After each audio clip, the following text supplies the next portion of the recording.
নমস্কাৰ বন্ধু বান্ধৱীসকল, বংশী ব্লগলৈ আপোনাক স্বাগতম। বংশী মতা ব্লগ এইটো মোৰ চেনেলৰ নাম। আজি আপোনালোকক এই ভিডিঅ'ৰ জৰিয়তে আজি মই মোৰ কিছুমান মনৰ কথাহে প্ৰকাশ কৰিব লৈছোঁ, যিটোত নেকি 2025টোৰ বিষয়ে ক'ব লৈছোঁ। আজি 31 ডিচেম্বৰ 2025, আজি 31 ডিচেম্বৰ। এই 31 ডিচেম্বৰটোত আমি আচলতে পালোঁ কি আৰু হেৰুৱালোঁ কি, বহুত ডাঙৰ এটা লগতে বিষাক্ত প্ৰশ্ন। কিন্তু 2025টোৱে আজি কি দি গ'লে, 2025টো যেনেকৈ মানে আঁকোৱালি লৈছিলোঁ, আজি 2025এ কি দি গ'লে আমাক। অসমবাসীক 2025এ এনেকুৱা এটা জেগাত কোঙা কৰি থৈ গৈছে, সেইবোৰ বস্তু যোনে অনুভৱ কৰিছে, যোনে বুজি পাইছে তেখেতে বুজি পাইছে, যোনে অনুভৱ কৰিছে সেইবোৰে বহুত ভালদৰে বুজি পাইছে। আৰু তেখেতলোকে যিবিলাকে এতিয়া অনুভৱ কৰে, তেখেতলোকে পিছত অনুভৱ কৰিব যে একচুৱেলি আমি হেৰুৱালোঁ কাক। মই ক'ব বিচাৰিছোঁ, আমি এটা এনেকুৱা শক্তিক হেৰুৱাইছোঁ যি অসমবাসীৰ বাবে এটা জেগাত আমি সদায় পংগু হৈ ৰ'লোঁ। অসমবাসী গোটেই সমাজৰ আগত, সকলো আজি পৃথিৱীৰ আগত আমি এটা জেগাত পংগু হৈ ৰ'লোঁ। এনেকুৱা এটা শক্তিক হেৰুৱালোঁ আমি 2025ত, যিটো কেতিয়াও আমাৰ সেই জেগাখিনি কেতিয়াও কোনেও ল'বহি নোৱাৰে। আৰু তেওঁৰ দৰে কেতিয়াও কোনেও কাম কৰিব নোৱাৰে অসমৰ হৈ তেখেতৰ দৰে কেতিয়াও কোনেও কাম কৰিব নোৱাৰে। বহুতে বহুত ধৰণে কাম কৰি আছে, কিন্তু তেখেতে যিটো জেগাত যেনেকৈ কাম কৰি আছিল তেখেতৰ দৰে কোনো কৰা নাছিল। নিস্বাৰ্থভাৱে শব্দটো ইয়াত প্ৰয়োগ কৰিবই লাগিব। কিছুমান ক্ষেত্ৰত আজিকালিতো চব পইচাৰ বিনিময়তে হয়। তেখেতেও পইচাৰ বিনিময়ত কিছুমান কাম কৰিছিলে, যিবোৰ নকৰিলে নহয়। এতিয়া নিজৰ বাবে কি কৰিছিলে আজি সকলোৱে জানে। আজি মই কাৰ কথা কৈ আছোঁ আপোনালোকে ভালদৰে জানে। আমাৰ সকলোৱে হিয়াৰ আমঠু জুবিন গাৰ্গৰ কথা কৈ আছোঁ, জুবিন দাৰ কথা কৈ আছোঁ, যাৰ কণ্ঠ আমাৰ শিৰে শিৰে নিগৰি আছে। শিশু অৱস্থাৰ পৰা তেখেতৰ গান শুনি আজি ডাঙৰ দীঘলেই হৈছিল বুলি ক'ব পাৰি।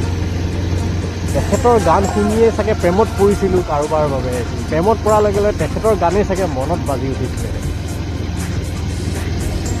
কথাবোৰ হৈছে তেনেকুৱা।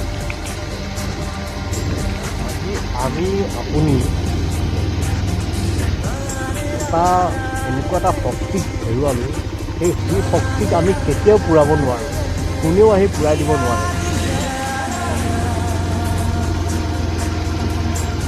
এয়া মাথো এক মোৰ মনৰ ভাৱ আপোনালোকৰ আগত প্ৰকাশহে কৰিলোঁ। আপোনালোকৰ যদি তেনেকৈ মিলে মোৰ কথাবোৰ, তেন্তে মোৰ চেনেলটো এবাৰ ছাবস্ক্ৰাইব কৰিব আৰু লাইক কৰিব, শ্বেয়াৰ কৰিব নাপাহৰিব।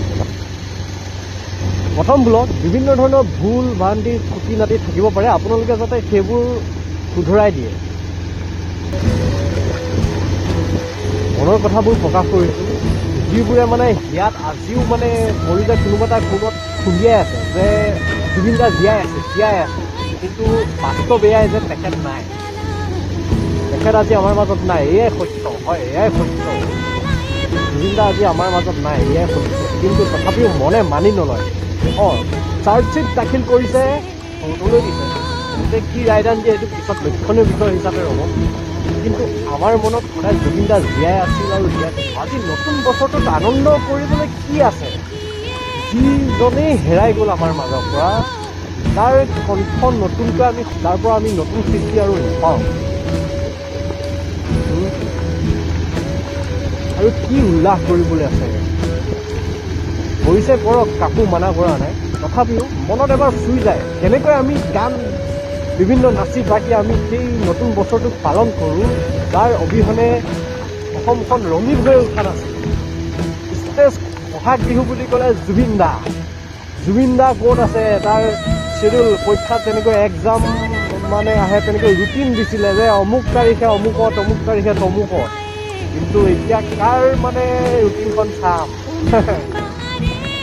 আছেনো কি? কৰক, চবেই পাৰ্টি কৰক, চবেই ফূৰ্তি কৰক, এনজয় কৰক, প্ৰব্লেম নাই। কিন্তু আমি তাক হেৰাই গৈছোঁ, তাক যাতে এবাৰ সোঁৱৰাই পেলাওঁ।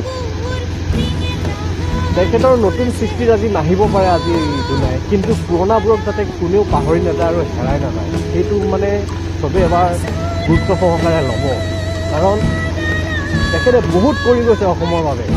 বহুতৰ চকুত নপৰিব পাৰে, বহুতে বিভিন্ন ধৰণে তেখেতক বেয়া পাব পাৰে, কথা নাই, কিন্তু ভাল পোৱা সকলক এবাৰ সুধি চাবচোন কিহৰ বাবে ভাল পায়। আজি 2025টো আৰু কিছু সময়ৰ পিছতে বিদায় দিবলৈ লাগিব, আৰু বেছি সময় নাই চাগে। নতুন বছৰ 2026 আহি আছে, তাক সদায় আঁকোৱালি ল'বই লাগিব।